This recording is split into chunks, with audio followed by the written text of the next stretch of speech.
Il était une fois, dans un village appelé Duru, beaucoup de créatures et d'humains vivaient ensemble. Dans ce village vivait une fille nommée Obiora. Elle était très belle, avec une nature calme et douce. Les gens du village admiraient sa beauté et sa gentillesse. Les hommes du village essayaient souvent de gagner son cœur en disant « Obiora, tu es si belle. Veux-tu m'épouser ?» Mais Obiora n'était pas intéressée. Elle souriait toujours et disait « Merci, mais je ne suis pas prête. » Tous les jours, Obiora allait au marché pour vendre ses marchandises. Elle avait les meilleurs fruits et légumes, et tout le monde aimait lui acheter. Mais personne ne savait où vivait Obiora. Elle venait toujours tôt au marché et partait avant le crépuscule, gardant sa maison secrète. Les villageois chuchotaient « Où va Obiora? Où vit-elle ?» Mais Obiora gardait le mystère. Elle était heureuse d'être gentille et serviable, mais ne partageait pas grand-chose sur elle-même. Ainsi, Obiora vivait tranquillement à Duru, admirée de tous, tout en gardant sa vie privée. Les villageois continuaient à s'interroger sur la belle fille qui allait et venait comme une douce brise, un jour ensoleillé. Un bel homme nommé Uema vint au marché du village de Duru. Il cherchait des fruits et des légumes frais. Quand il aperçut Obiora, il s'émerveilla. « Obior, waouh! C'est la plus belle fille que j'ai jamais vue. » Uema ne pouvait pas la quitter des yeux. Il s'approcha et dit « Bonjour, je m'appelle Deblua. Quel est ton nom ?»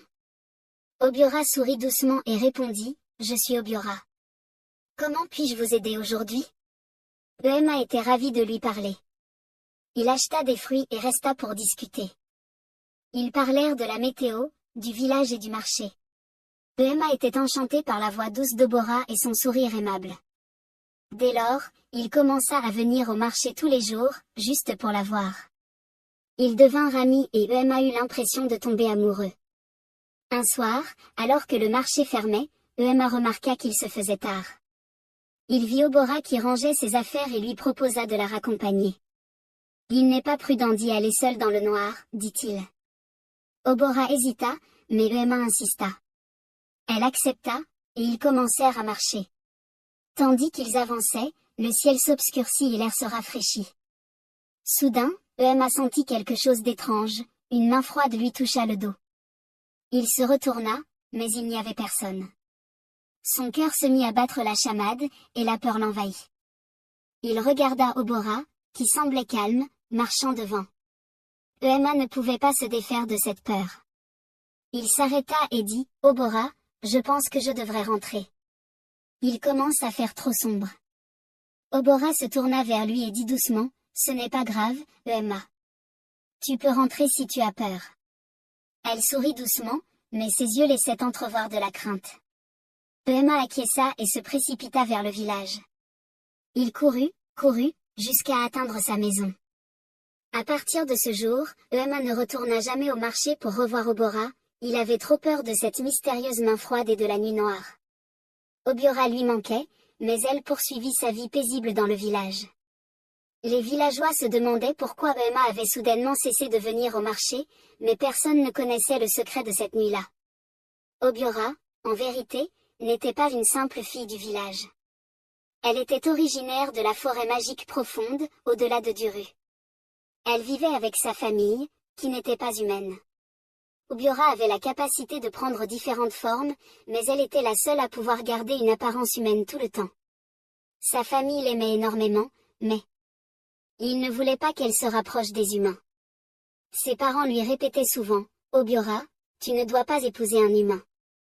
Notre monde et le leur sont trop différents. » Ils étaient très protecteurs. Quand un prétendant commença à rendre visite à Obiora, ses parents s'inquiétèrent. Ils ne voulaient pas qu'elle tombe amoureuse de lui, alors ils décidèrent de l'effrayer. La main froide que Emma sentit sur son dos venait de sa famille, qui usait de leur pouvoir pour l'éloigner d'Obiora. Obora fut très triste. Elle aimait Emma et voulait avoir des amis au village. Elle ne voulait plus vivre sous les règles de sa famille. Elle souhaitait être libre de faire ses propres choix et vivre parmi les humains. Alors, Obiora prit une grande décision, elle décida de rompre tout lien avec sa famille dans la forêt et de rester au village de Duru. Un jour, elle s'enfonça au plus profond de la forêt pour dire adieu à sa famille. « Je vous aime, mais je veux vivre ma propre vie. Je veux être libre de faire mes propres choix. Ses parents, attristés, comprirent son désir. Ils la prévinrent une dernière fois, fais attention, Obiora. Le monde extérieur peut être dur. Le cœur lourd, Obiora quitta la forêt et s'installa définitivement au village. Elle espérait y trouver le bonheur et peut-être même l'amour, parmi les humains. Elle continua de vendre ses marchandises au marché, tout en gardant secret son passé. Les villageois ne la connaissaient que comme la belle Obiora du marché, et ignoraient tout du monde magique dont elle venait. Après avoir quitté sa famille, Obiora ressentait à la fois un sentiment de liberté et de peur.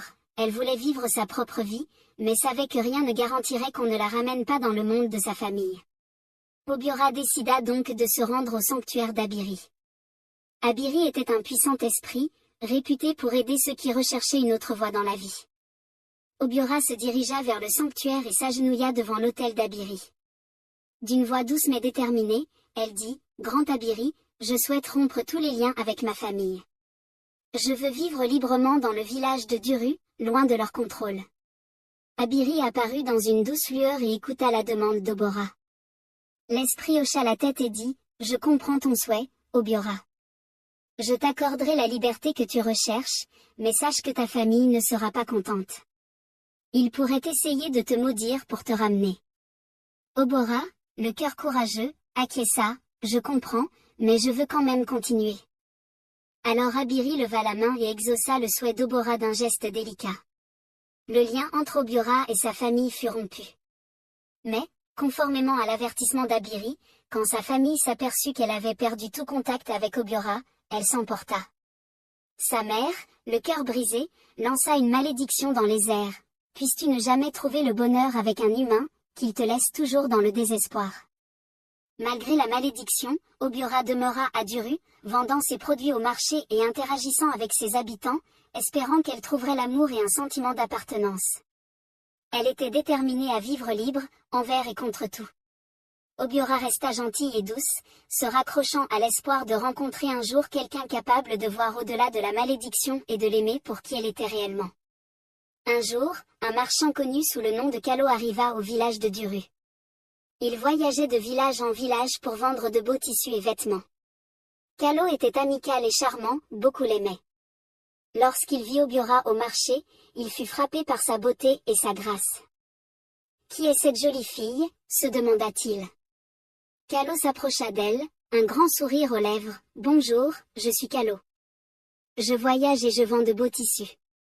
Tu dois être Obiora, la fille dont tout le monde parle. » Kalo fut captivé par sa voix douce et ses yeux gentils.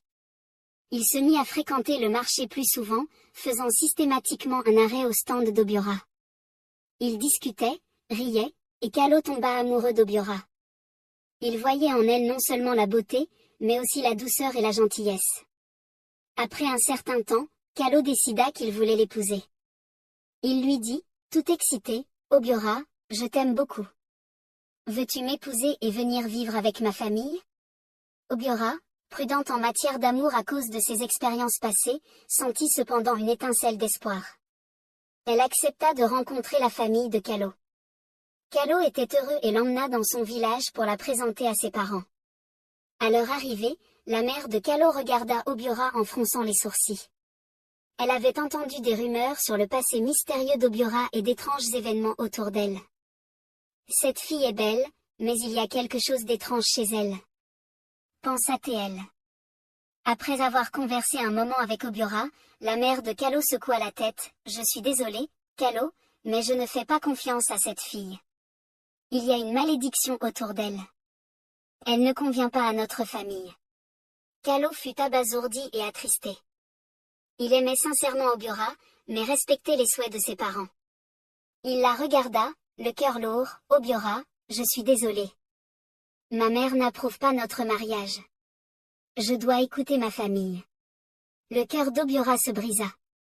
Elle avait espéré que Kalo verrait au-delà de la malédiction, mais elle comprit son choix. Des larmes aux yeux, elle acquiesça et quitta silencieusement la maison. Elle retourna à Duru, ressentant de nouveau le poids de la malédiction. Bien que son chagrin fût grand, Obiora continua de vivre au village, espérant qu'un jour quelqu'un l'aimerait malgré son passé. Elle resta forte, toujours gentille et douce, malgré la douleur. Après ce chagrin, Obiora ressentit plus que jamais la lourdeur de la malédiction. Elle était lasse d'être repoussée à cause de celle-ci.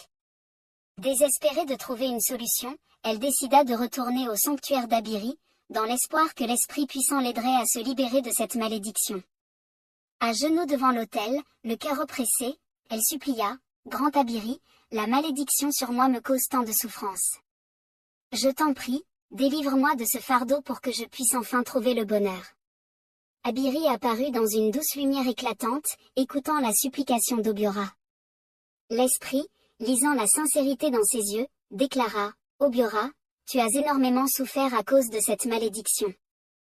Je peux l'ôter de toi, mais à une condition, tu dois toujours garder ton calme. Ne laisse jamais la colère t'envahir. Si tu succombes à la colère, la malédiction reviendra, et de manière encore plus violente. » Obiora hocha vivement la tête, les yeux emplis d'espoir, « Je te le promets, Abiri. Je resterai calme et garderai un cœur pur. S'il te plaît, délivre-moi de cette malédiction. » Abiri leva la main. Une brise chaude enveloppa alors Obiora, et elle sentit un poids immense s'échapper de ses épaules. La malédiction avait disparu. Soulagée, Obiora remercia Abiri du fond du cœur et retourna vivre à Duru, bien résolue à mener une vie vertueuse. De retour au village, elle reprit sa routine, vendre ses marchandises au marché, saluer chacun avec sa gentillesse habituelle. Les villageois admiraient sa beauté et sa quiétude, sans soupçonner tout ce qu'elle avait dû affronter. Obiora, plus légère, n'oubliait pas sa promesse faite à Abiri. Elle maîtrisait ses émotions pour ne pas laisser la colère refaire surface. Elle espérait qu'un jour elle rencontrerait quelqu'un qui l'aimerait pour ce qu'elle était, enfin libre de l'ombre de son passé. Ainsi, Obiora continua de vivre à Duru, admirée et respectée, nourrissant toujours l'espoir d'un avenir meilleur. Un après-midi, par une chaleur écrasante, elle se rendit au ruisseau pour puiser de l'eau. Assise sur un rocher, elle laissait son esprit vagabonder à tous les défis qu'elle avait surmontés. La tristesse la gagnait parfois, elle rêvait de trouver quelqu'un avec qui partager sa vie. Alors qu'elle réfléchissait ainsi, une voix douce résonna, « Est-ce que tu vas bien ?» Obiora leva les yeux et aperçut un jeune homme au regard bienveillant, au bord de l'eau. Il arborait un sourire chaleureux. « Je m'appelle Chidubem, dit-il en s'approchant. Tu avais l'air un peu triste, et je voulais m'assurer que tout allait bien. » Obiora se sentit touchée par sa gentillesse. « Merci, Chidubem. »« Je suis Obiora, » répondit-elle doucement. Ils discutèrent un moment, et Obiora se surprit à se confier à lui. Chidubem l'écoutait patiemment et la réconfortait. Au fil des jours, ils se retrouvèrent souvent près du ruisseau, conversant et riant. Une complicité naquit entre eux. Chidubem était attentionné, il ne s'immisçait pas dans son passé et se contentait d'apprécier sa compagnie. Il la faisait se sentir appréciée et respectée. Un jour, il lui avoua, « Obiora, je tiens beaucoup à toi. Tu es une personne extraordinaire, et je veux être avec toi. » Obiora, surprise, ressentit un mélange d'espoir, de crainte et de joie. Elle se rappela la malédiction et les peines de cœur qu'elle avait déjà endurées, mais la sincérité de Chidubem toucha profondément son âme. Finalement, elle répondit, « Je t'aime aussi, Chidubem, mais j'ai traversé tant d'épreuves. Es-tu sûr de vouloir être avec moi ?» Chidubem sourit, « Je suis sûr, Obiora. Bâtissons une vie ensemble. » Ainsi, ils se rapprochèrent. Chidubem la traitait avec un profond respect, et Obiora se surprenait à s'attacher à lui. Ils passaient beaucoup de temps ensemble, et leur relation s'approfondit. Très vite, Chidubem décida de demander Obiora en mariage. Il voulait faire d'elle son épouse et partager avec elle une vie de bonheur. Le cœur débordant de joie, Obiora accepta. Ils entamèrent les préparatifs, rêvant d'un futur comblé. Pour la première fois depuis longtemps, Obiora ressentait un véritable espoir, convaincue qu'elle pourrait enfin trouver la paix et l'amour qu'elle recherchait. Le village se réjouit de cette nouvelle. Le jour du mariage, la place de Duru fut décorée de fleurs colorées et de banderoles éclatantes. Les villageois dansaient, chantaient et se réjouissaient de voir Obiora et Chidubem unis. L'air vibrait de joie et de rire tandis qu'ils échangeaient leurs vœux sous un soleil radieux. Obiora resplendissait dans sa magnifique robe, et Shidubem ne pouvait détacher son regard d'elle. Ils se promirent amour et fidélité, sous les acclamations et bénédictions de tous. Ce fut une journée parfaite, bercée par l'amour et le bonheur. À la nuit tombée, le couple regagna sa nouvelle demeure, ravi d'entamer sa vie commune. Mais au moment de se reposer, quelque chose d'étrange se produisit. Obiora se sentit soudain mal à l'aise, comme si son corps changeait. Un frisson glacé lui parcourut l'échine. Elle jeta un regard inquiet à Shidubem, puis, brusquement, ses jambes fusionnèrent. Sa peau prit une texture écailleuse. Avant qu'il ne puisse réagir, elle se transforma en un gigantesque python. Les yeux de Shidubem s'agrandirent, emplis d'effroi. Il peinait à croire ce qu'il voyait, Obiora était devenu un immense serpent et le regardait, le cœur lourd de tristesse. Saisi par la peur, Shidubem hurla et s'enfuit de la maison en courant à travers le village, appelant au secours. Les villageois, alertés par ses cris, affluèrent autour de leur demeure. Ils virent Shidubem, pâle et tremblant, désigner la porte. S'avançant prudemment, ils aperçurent un python géant qui en sortait. Ils poussèrent des exclamations de stupeur et reculèrent, effrayés et confus. Certains anciens murmurèrent, « Serait-ce la malédiction dont on a entendu parler ?» La nuit de noces, initialement pleine de joie, se transforma en un cauchemar. Les villageois, partagés entre crainte et compassion, ne savaient que faire. Malgré tout, ils se souvenaient de la gentillesse d'Obiora. La place du village, qui résonnait quelques heures plus tôt de chants et de rires, plongea dans un silence chargé d'incompréhension. Les anciens décidèrent d'appeler l'oracle pour éclaircir la situation. Tout le monde s'assembla sur la place, sous le choc et l'angoisse de ces événements imprévus. L'oracle arriva. Sage, il avait déjà aidé le village à surmonter bien des mystères. Les anciens et les villageois formèrent un cercle, attendant qu'il s'exprime. L'oracle s'avança et s'adressa à Obiora. « Approche, Obiora. » Le python géant se glissa avec lenteur jusqu'au centre. D'une voix tremblante de tristesse, Obiora se mit à parler. « Je suis Obiora. Je viens d'une famille vivant dans la forêt. Je suis la seule à pouvoir prendre forme humaine. Mes parents ne voulaient pas que j'épouse un humain, craignant les ennuis que cela pourrait causer. Ils ont tenté de chasser tous ceux qui m'approchaient, mais je désirais une vie normale, trouver l'amour et le bonheur comme tout le monde. J'ai alors coupé les ponts avec ma famille.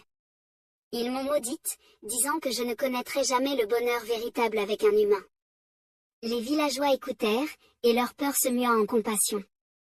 Ils connaissaient Obiora comme une personne douce et bienveillante.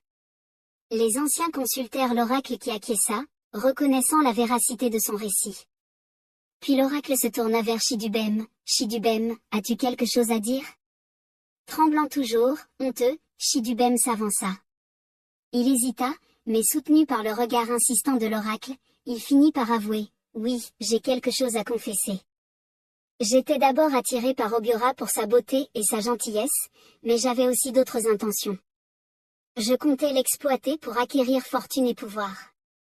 J'avais prévu de prendre son argent et de la quitter ensuite, une fois mon but atteint. » Un murmure stupéfait parcourut la foule, ils avaient toujours cru Shidubem sincère et prévenant. Les anciens le regardèrent avec déception, tandis que l'oracle poussa un profond soupir. « Tu comptais trahir la confiance d'Obiora en l'utilisant à tes fins. C'est un acte répréhensible.